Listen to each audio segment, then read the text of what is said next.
오늘 우리에게 주시는 하나님 말씀은 신약성경 마태복음 28장 16절에서 20절까지 말씀드리겠습니다. 신약성경 52쪽 마태복음 28장 16절 말씀부터 20절까지 말씀 이제 받들어 봉독해 올리도록 하겠습니다. 11 제자가 갈릴리에 가서 예수께서 지시하신 산에 이르러 예수를 배웁고 경배하나 아직도 의심하는 사람들이 있더라. 예수께서 나와 말씀하여 이르시되 하늘과 땅의 모든 권세를 내게 주었으니 그러므로 너희는 가서 모든 민족을 제자로 삼아 아버지와 아들과 성령의 이름으로 세례를 베풀고 내가 너희에게 분부한 모든 것을 가르쳐 지키게 하라. 볼지어다 내가 세상 끝날까지 너희와 항상 함께 있으리라 하시니라. 아멘.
아멘. 할렐루야.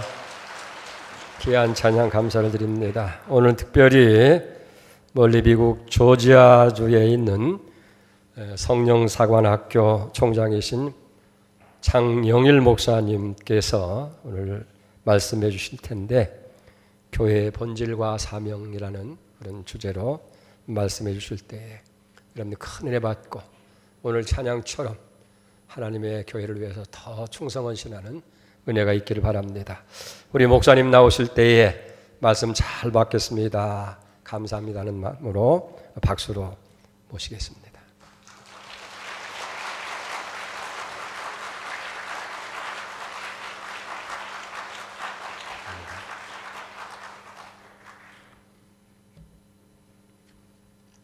할렐루야.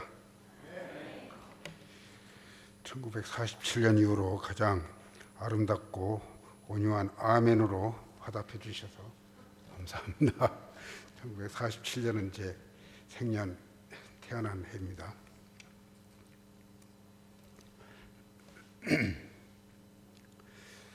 제가 할렐루야로 설교를 시작하는 이유가 있습니다. 언젠가도 설명을 한 것 같은데 제가 축사할 때나 강의할 때나 설교할 때는 할렐루야로 시작을 합니다.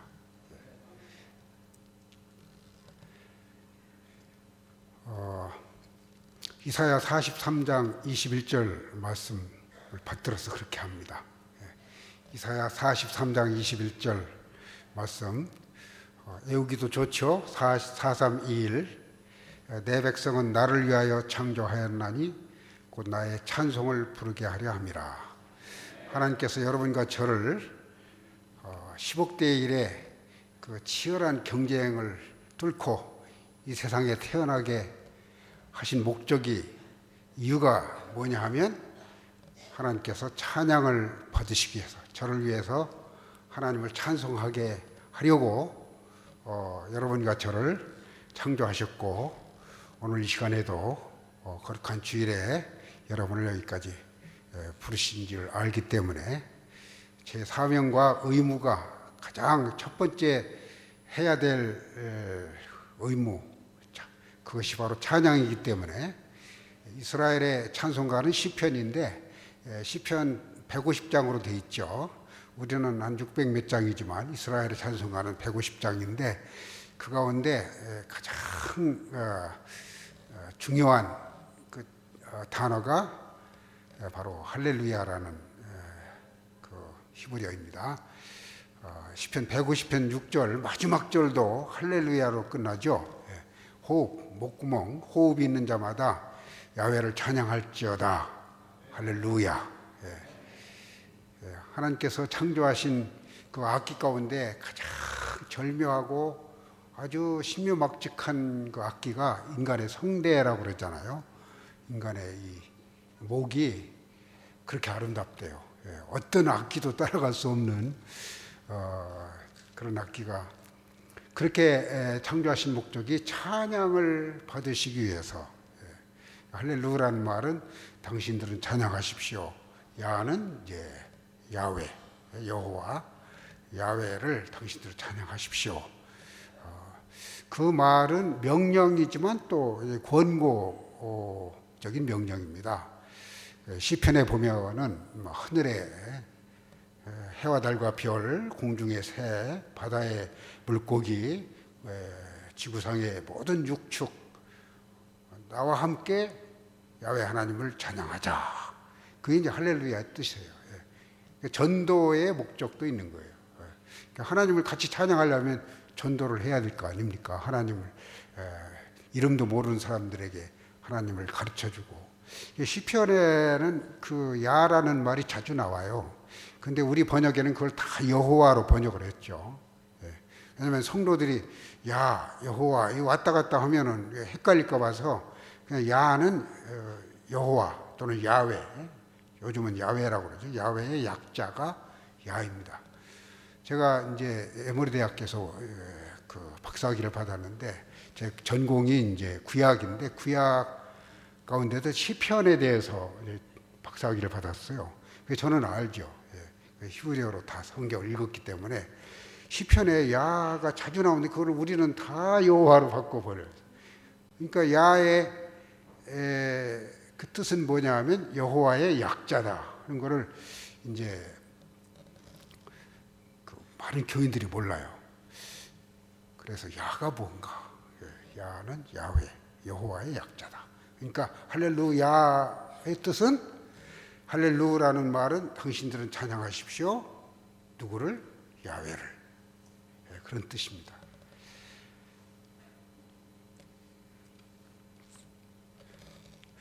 제가 이 장신대 총장을 이제 하면서 총장이 된 다음에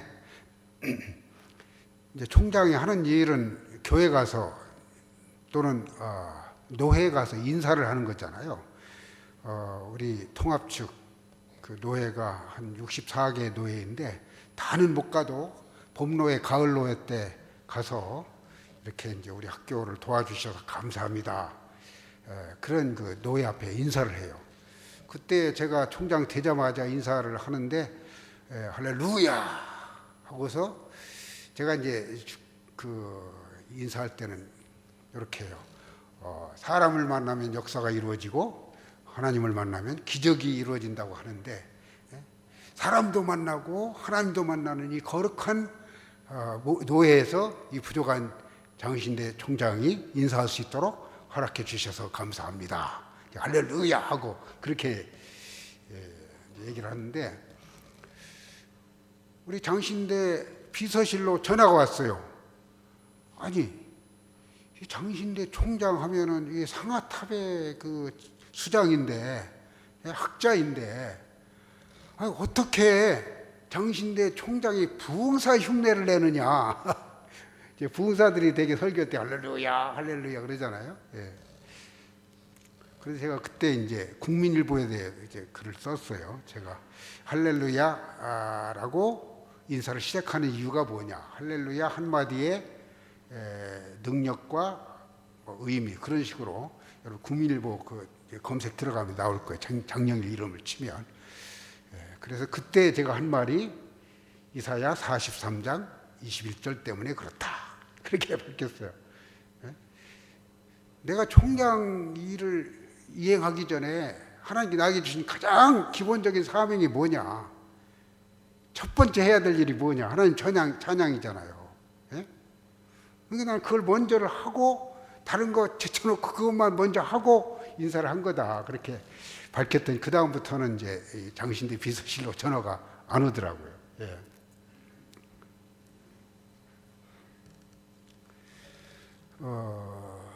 시편 20편 3절에도 이스라엘의 찬송 중에 거하시는 주여, 주는 거룩하시니이다. 제가 미국에서 한 10년, 9년 유학을 하고 돌아와서 이제 장신대 교수로 이제 가르쳤는데 총장으로 은퇴하기까지 한 6개 아파트를 왔다 갔다 했어요. 예.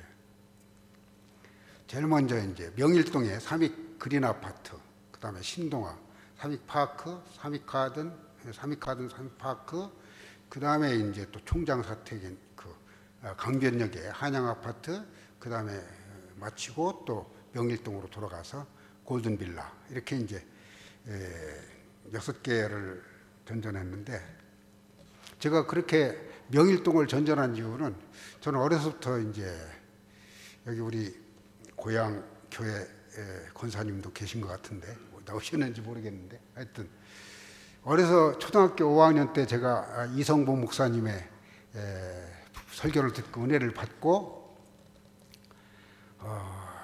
그때 이제 목사가 되기로 하나님께 서약을 하고, 그때 그 목사님께서 주신 말씀이 새벽 기도를 꼭 해야 된다. 주의를 지켜야 된다. 이 성경을 공부하기 전에 성경 한 장 읽고 해라. 제가 그때부터 그걸 지켰거든요. 근데 새벽 기도를 하려면 아침마다 멀리 있으면 운전하고 가야 되잖아요. 머니까 걸어갈 수 있는 거리로 하다 보니까 그때 이제 명성교회 가까이 있었고, 그래서 그 걸어갈 수 있는 거리가 그 명일동 그 아파트들이에요. 전부 다 걸어서 5분 거리로 그렇게 걸어서 새벽 기도를 하기 위해서 그렇게 한 거예요. 그래서 제가 그 말씀을 드리는 이유는 그 여러 가지 아파트가 있었는데 그 가운데 하나님이 가장 기뻐하시고 함께 있기를 원하는 아파트가 어떤 아파트이겠어요? 예. 어떤 아파트를 하나님 제일 기뻐하실까요? 시편 22편 3절에 이스라엘의 찬송 중에 거하시는 주여. 이 찬양이 있는 아파트, 거기가 하나님께서 가장 기뻐하시는 아파트이고, 아마 그래서 제가 이제 총장이 된 다음에 하나님께 질문을 했어요. 하나님, 나같이 이렇게 못나고 키도 작고 또 촌사람이고, 군대에 있을 때 별명이 이제 두 가지는, 하나는 촌놈이고 또 하나는 이제 쪼다. 하여튼 지금은 좀 볼품 있게 그럴듯하게 생겼는데 옛날에는 정말 쪼다처럼 생겼습니다. 언젠가 한번 제가 왜 쪼다라고 불렸는지를 말씀드린 것 같은데, 하여튼 그 얘기하려면 시간이 없으니까 더 말씀드릴 수 없고,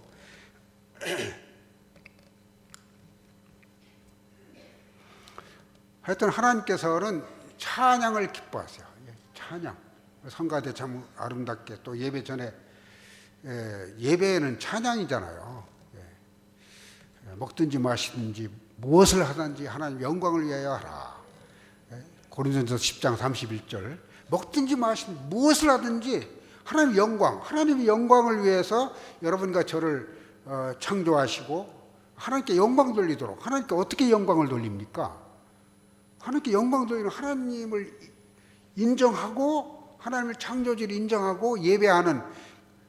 그러니까 원래 이 주일도 하나님께서 찬양을 받으시기 위해서 주일 예배를, 우리는 이제 주일날이 예수님께서 주님의 날, 주님 부활하신 날이잖아요. 하나님의 모든 그 약속이 이루어진, 구약의 약속이 이루어진 날, 모든 일과 제사함 받고 예수님의 부활을 통해서 죽음의 권세를 이길 수 있는 그런 그 길을 열린 날이 이제 주일날이기 때문에 주님의 날이잖아요. 그래서 우리가 이 날을 구별해서 하나님께 예배드립니다. 그것 자체가 하나님께 찬양하는 거예요. 하나님께 영광을 돌리는 거잖아요. 하나님께서 6일 동안 천지를 창조하시고 7일째 쉬셨는데, 이 창조는 7일을 가야 끝난 거잖아요. 7일이 안 된 6일은 완성이 아니에요. 7일이 뭐 하는 날이냐? 하나님이 쉬신 날이다. 샤바트라는 쉰다는 그런 뜻인데, 하나님께서 뭐 하고 쉬십니까?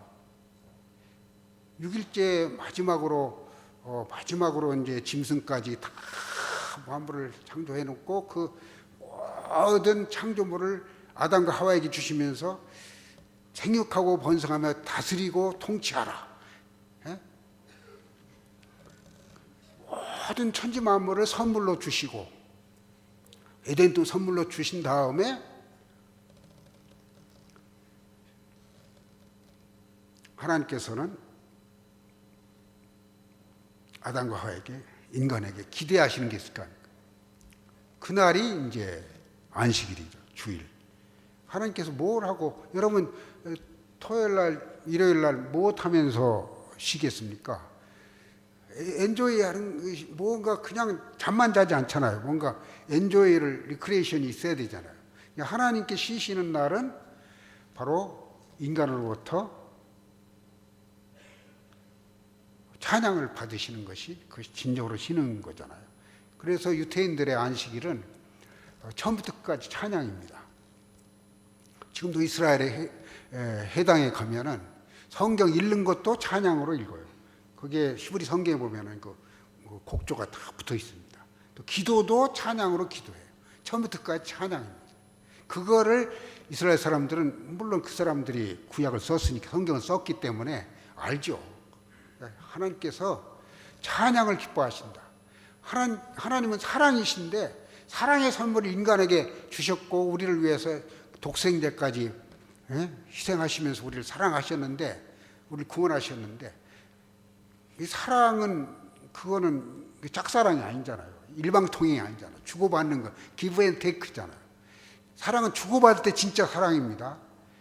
일방통행은 짝사랑은, 그거는 저도 짝사랑 많이 해봤는데 그건 진짜 사랑이 아니에요. 그보다 더 비극적인 게 없습니다.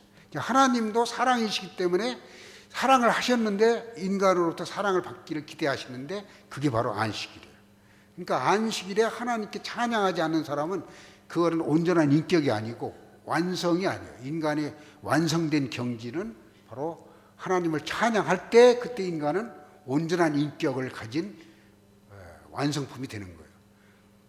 여러분 가운데 혹시 아직 결혼하지 않은 사람이 있으면 절대로 주의를 지키지 않고 하나님 찬양하지 않는 그런 사람과는 절대로 결혼하지 마세요.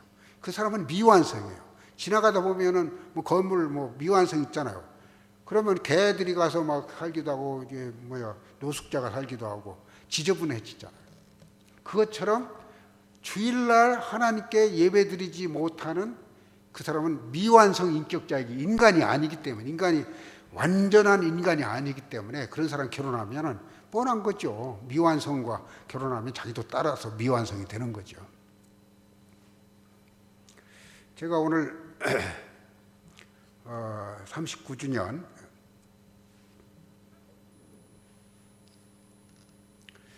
창립 기념일을 맞이해서 부족한종이 설교를 우리 공목사님 고등학교 동창인데 아마 동창 가운데 가장 가까운 목사님일 거예요. 예. 옆자리에서 공부했거든요. 바로. 그때 한 300명, 3학년 300명이었는데 그때는 이제 서울대, 연대, 고대 육사 보내기 위해서 특수반이 있었어요. 그때 저하고 같이 특수반이었는데 제일 바로 옆에 우리 공목사님이 같이 공부를 했습니다. 예, 공목사님이 저보다 공부를 잘했는데 하여튼 저는 하나님 은혜로 또 이렇게 교수를 교수들이 제일 부러워하는 게 이제 목회잖아요. 그래서 요즘도 보면은 교수하다가 소망교회도 그렇고 세문안교회도 그렇고 영락교회도 그렇고 다 그 주안교회 또 어디입니까? 신일교회 다 교수님들이 교수하다가 목사로 오라고 하니까 다 그 목회하러 가는 거예요. 그만큼 목회가 재밌고 감사하고 그렇잖아요.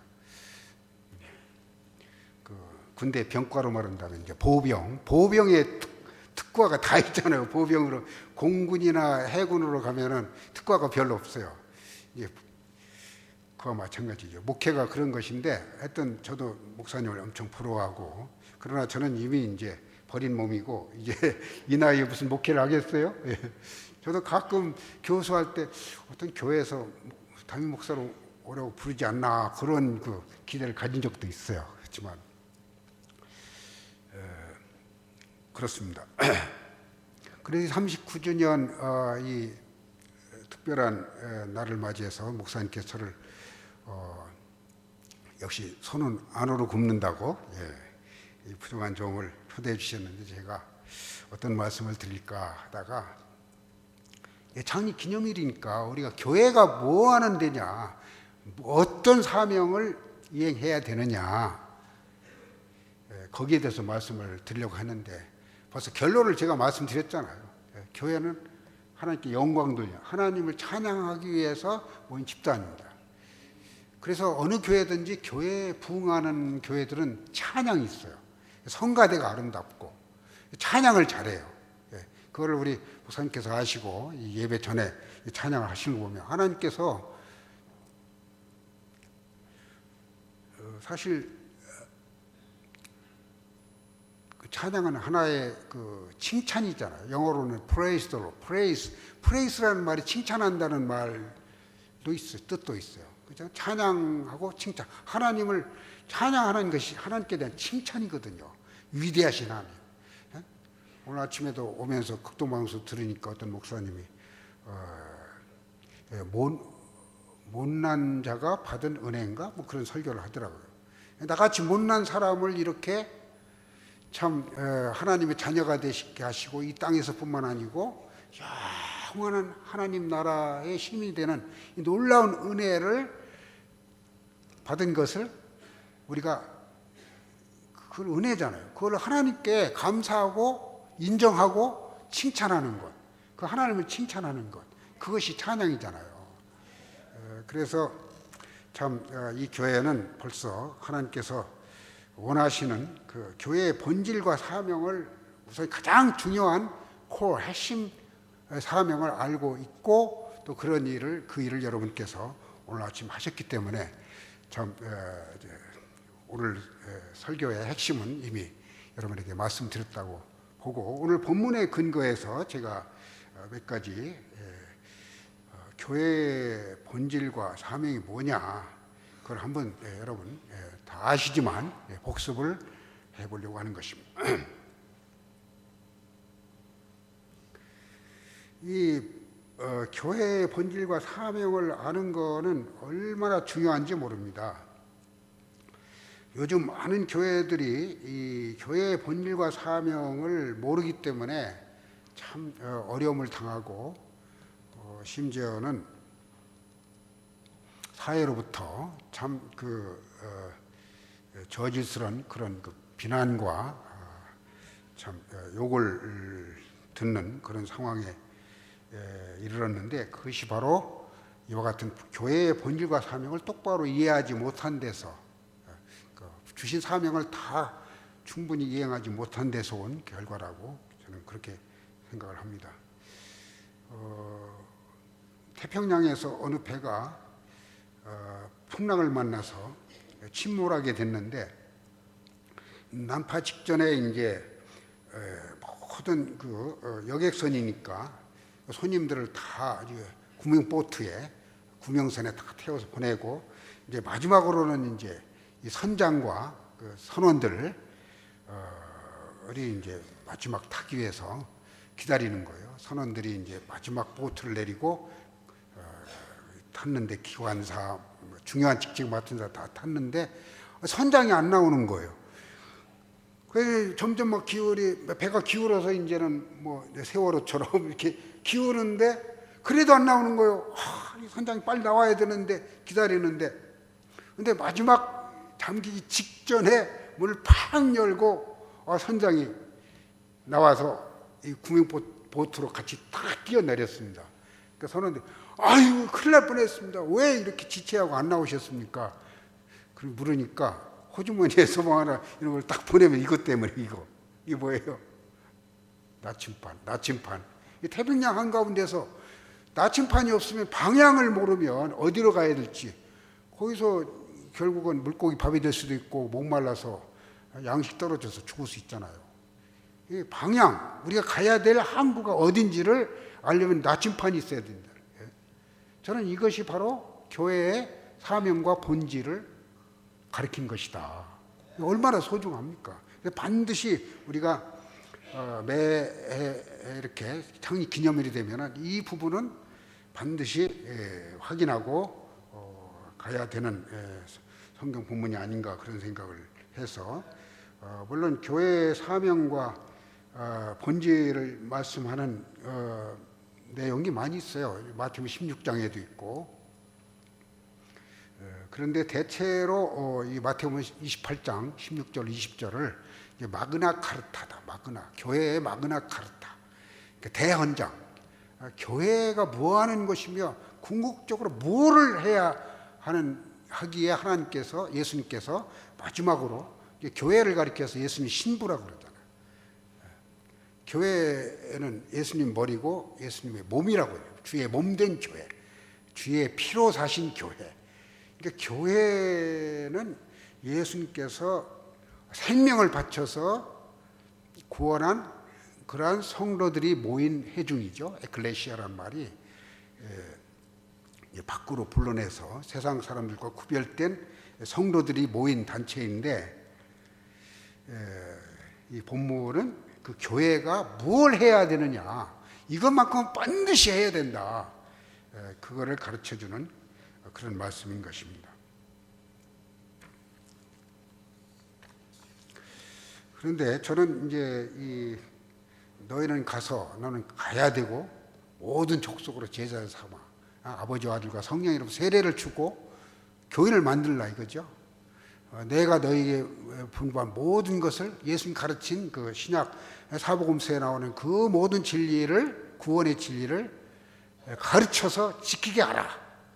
볼지어다 내가 세상 끝날까지 내가 너희와 항상, 이게 가서 복음 전하고 하나님 예배하고 그 백성들이 모여서 이러한 사명을 감당할 때 주님께서는 주님 오실 때까지 함께 있겠다는 그런 약속, 이것이 바로 예수님께서 예수님 제자들에게 부활 후에 주신 그러한 마지막 명령인 것입니다.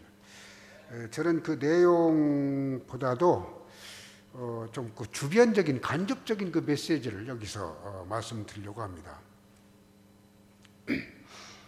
말하자면 예수님의 11 제자죠. 나중에 사도 바울이 이제 가룟 유다는 배신했기 때문에 하나 끼워서 이제 12 제자가 됐는데,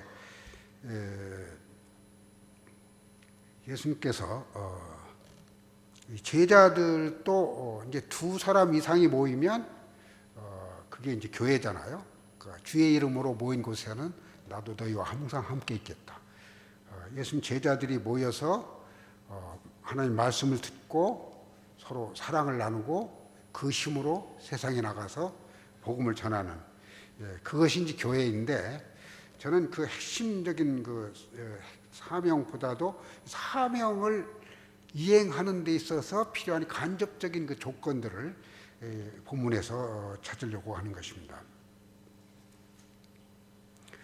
그 예수님께서 이 말씀을 하시기 위해서 제자들 보고 부활 후에 너는 다른 곳으로 가지 말고 갈릴리로 모여라.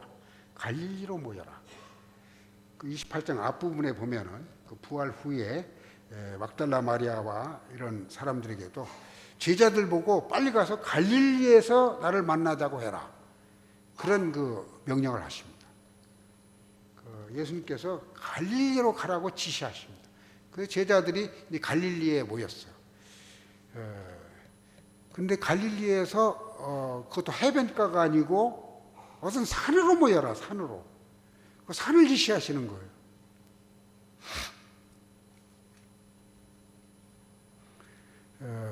대체로 그 갈릴리에서 가장 높은 산은 이제 다볼산, 영어로 마운트 타볼산. 저도 뭐 이스라엘에 가서 연구학기도 여러 번 지내고 적어도 12번 이상 학생들 인솔하고 성지답사를 갔다 왔는데, 이 갈릴리에 가면요 정말 예수님의 채취를 느낄 수 있어요. 갈릴리에 갔다 와야 돼요. 여러분도 나중에 좀 그 여유가 생기면 세계여행 다른데 그런데 바하마 그런데 가지 말고 이스라엘에 꼭 다녀오세요. 우리는 하나님을 어떻게 더 잘 사랑할 것인가, 섬길 것인가, 거기에 인생의 목적이 있는 사람들 아닙니까? 성경을 이해해야 돼요. 그러려면은 성지에 꼭 갔다 오셔야 돼요. 목사님도 여러 번 갔다 오신 거로 아는데, 그 갈릴리에 가면 거기에 가장 높은 산은 다볼산밖에 없습니다. 다볼산에 올라가면 지금도 예수님께서 베드로, 요한, 야고보와 함께 올라가서 이제 모세와 엘리야 만났던 그 기념교회도 있어요. 지금도 거기에서 이제 이 마태복음 28장 이 말씀을 했다고 하는 그런 또 표시를 놨어요. 캐톨릭 수도원이 거기 서 있습니다. 거기 가면은 갈릴리가 싹 보입니다. 예수님께서 왜 다른 데를 제쳐놓고 갈릴리의 그 다볼산으로, 헬몬산은 너무 멀리 떨어져 있고 그렇기 때문에 대체로 학자들이 다볼산으로 보는데, 첫째는 이제 갈릴리는 사랑의 연고지입니다. 사랑의 연고지. 예수님께서 처음 제자들을 부르신 베드로 같은 제자는 밤새껏 고기를 잡았지만 어부이기 때문에 한 마리 잡지 못했을 때 예수님 찾아오셔서 그의 장모를 치유해 주시고 배 오른편에 그물을 던지라 해서 막 그물이 찢어질 정도로 고기를 잡는 그런 예수님의 사랑을 체험한, 예수님의 기적을 체험한, 하나님을 만나서 제자가 된다는 기적 가운데 기적이죠. 너무나 큰 사랑이지 않습니까? 여러분과 저를 마귀의 손에서 구출해서 교인이 되게 하시고 하나님 백성이 되게 한 거죠. 이건 하나님의 사랑이 아니면 있을 수가 없는 거죠. 갈릴리로 부른 이유는 이런 하나님의, 예수님의 사랑을 다시 한번 해고하도록 하기 위해서 그 장소로 부르신 것입니다. 그래서 여러분께서 참 이 교회도 그렇고 진정으로 복음을 전하고 또 선교를 할 수 있는 그 동력은 뭐냐면 사랑입니다. 예수님의 사랑, 우리가 받은 사랑, 그 사랑에 대한 감격이 없이는 절대로 한 발자국도 복음을 전할 수 없습니다. 여러분 뭐 20년, 30년, 뭐 50년 뭐 그런 신앙생활을 하신 분들도 정말 전도를 할 수 있는 그 때는 언제냐면 내가 받은 이 놀라운 사랑, 영원한 천국에서의 하나님 자녀로서의 이 세상은 뭐 70년, 100년, 120년 잠깐이잖아요. 저도 뭐 70이 넘었습니다만은 지나간 세월이 이제 앞으로 30년 더 산다고 해도 뭐 이 2배나 더 지나가요. 눈 깜짝할 사이에 홍성고등학교에서 우리 공사님 옆자리에 앉아서 그 공부하던 때가 엊그제 같지만 금방 지나갔어요. 다 지나갔어요. 잠깐이에요. 이 잠깐인 인간이 영원한 하나님 나라에서 하나님의 자녀가 되어서 부귀 영광을 누리면서 하나님께서 어떤 사람이 천국에 가서 이제 천사를 만나서 천국에 들어가려고 그러는데 가방을 들고 왔다는 말입니다. 가방을 들고 왔는데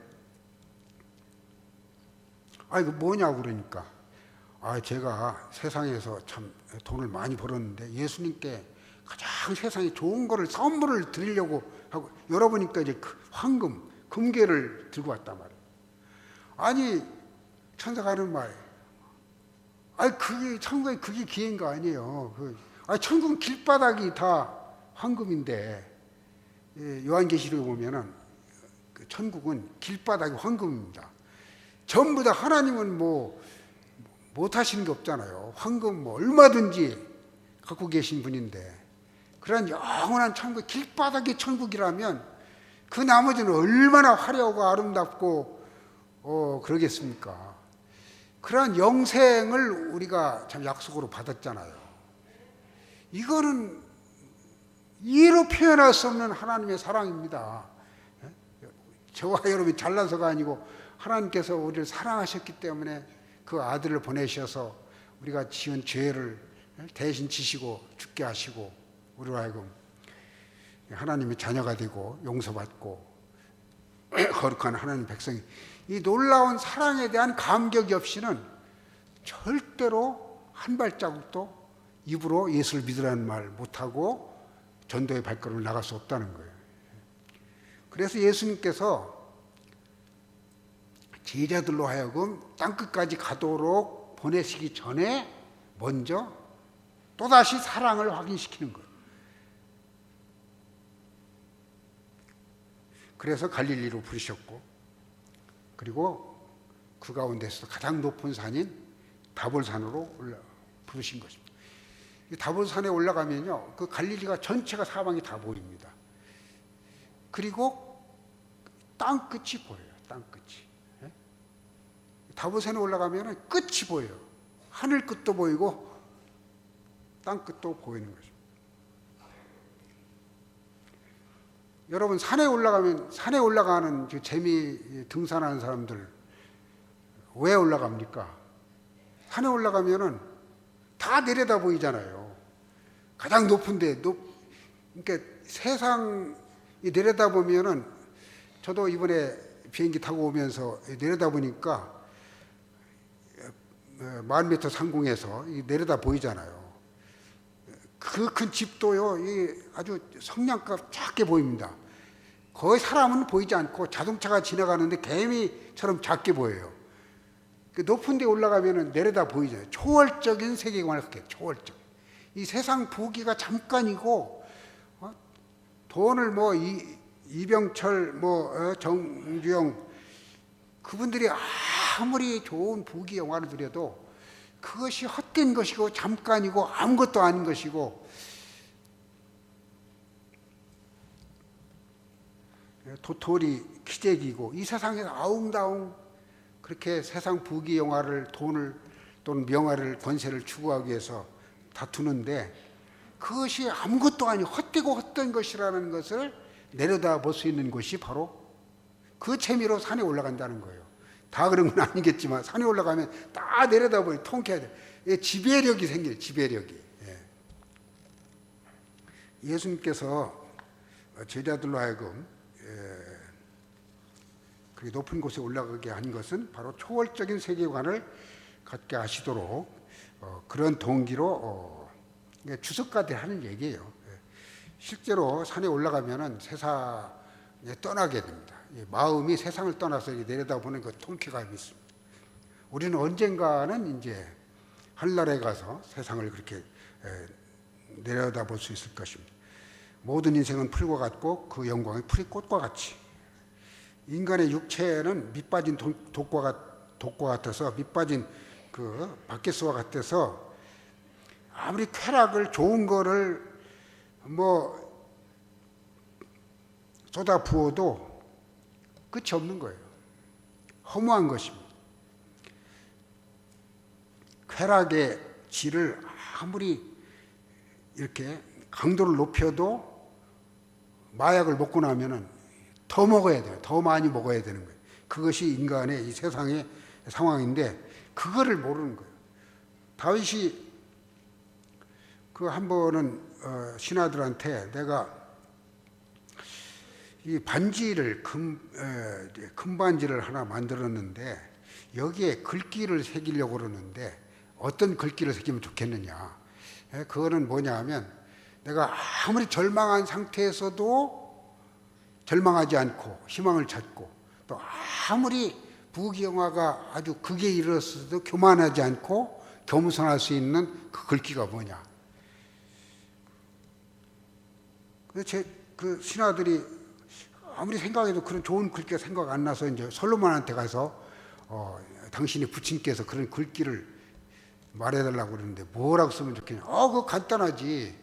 저도 그 반지가 있어요. 솔로몬의 다윗의 반지. 감제야보로, 감제야보로. 감은 역시 이것 역시 야보로 지나간다. 이것 역시 지나간다.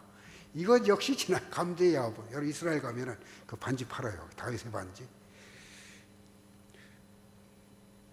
세상의 모든 거는 부귀 영화도 금방 지나가고 교만할 필요 없어요.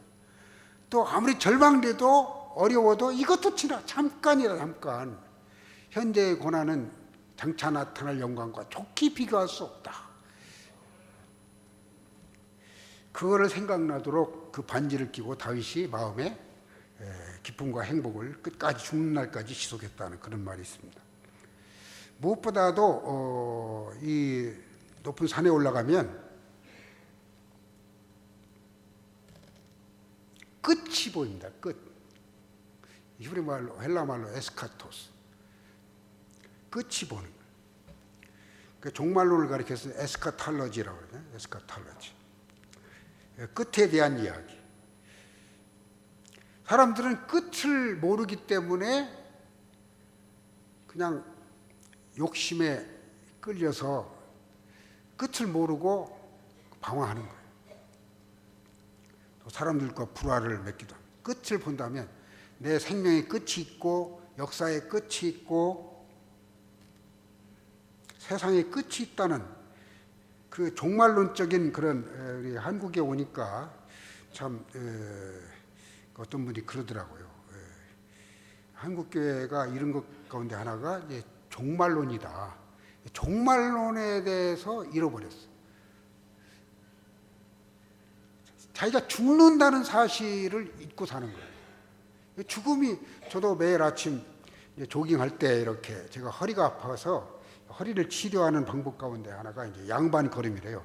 뒷짐을 지고 이렇게 하늘 쳐다보면서 이제 원숭이처럼 거는 건데 그래야 이제 이 목 디스크도 이렇게 치료가 되고 이게 이렇게 사람이 계속 고개를 숙였기 때문에 이게 굳어 있어서 충격을 받으면 이게 탁 꺾인다는 거예요. 그래서 이제 디스크가 오는 건데 그때 제가 이제 하늘을 바라보면서 이제 다윗처럼 해피는 거예요. 내일 돌아갈 영원한 아버지 품. 또 내일 돌아갈, 내일이면 떠나갈 세상 부귀영화. 내 그 두 마리 꼭. 내일이면 떠나갈 세상 부귀영화, 내일이면 돌아갈 영원한 아버지 품. 30년 뒤에 그 내 죽음이 내일이란 말이야. 제가 미국에서 여기 올 때 언제 한국에 갈까 그랬는데 벌써 와 있잖아요. 금방에 또 내가 미국에 이제 8월 9일 날 돌아가야 돼. 그래서 벌써 가 있는 거예요. 금방. 하늘나라도 30년 뒤에 50년 뒤에가 아니고 내일이면 벌써 내가 하늘나라에서 황금길 걷고 있을 거예요. 그렇게 금방 온다는 거예요. 그게 종말론이죠. 종말에 대해서 잘 생각 안 하니까 그냥 막 다투고 원한 풀지 않고 내일 죽으면 하늘나라에 갈 사람이 예수님께서 재림할 영원한 천국이 이루어질 걸 안다면은 그런 그 다툼과 그 허영에서 벗어날 수 있는 것입니다. 그래서 예수님께서 제자들을 그 갈릴리의 다볼사로 부르셔서 하나님의 사랑을 다시 한번 생각하게 하죠. 다 예수님 배반했잖아요. 예수님 다시 찾아오셔서 사랑을 확인하게 하고 첫사랑을 확인하게 하고 그 다음에 세상 부귀영화를 초월할 수 있는 초월적인 세상은 잠깐이다. 또 종말을 보게 하심으로써 땅끝까지 가장 소중한 것이 영혼이니까 그 영혼의 가치는 이루 말할 수 없어요. 그렇잖아요. 내일 죽을 사람한테 뭐 박사학이나 뭐 부귀 금을 아무리 갖다 줘도 제발 내 모든 것을 다 줄 테니까 하루만 더 살게 해달. 목숨이 더 영혼이 더 소중하지 않습니까? 인간은 하나님께서 하나님 형상으로 창조했기 때문에 영혼이 죽는다는 생각을 못해. 영혼은 하나님의 모습이기 때문에 영원히 사는 것이죠. 그 영혼의 가치가 얼마나 소중합니까? 그거를 알고 제자들로 하여금 복음의 땅끝까지 복음의 전도의 발길을.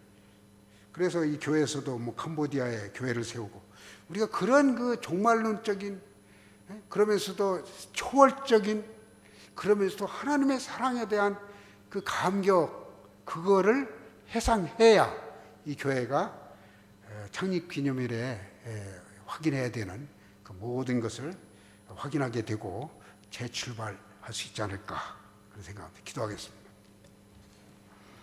아버지 하나님 감사합니다.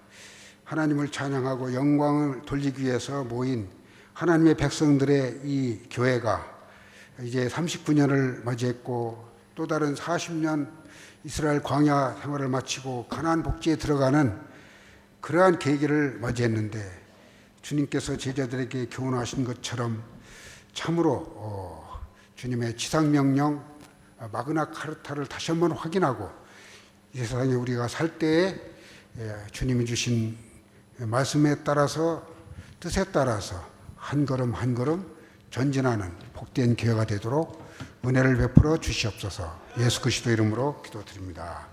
아멘.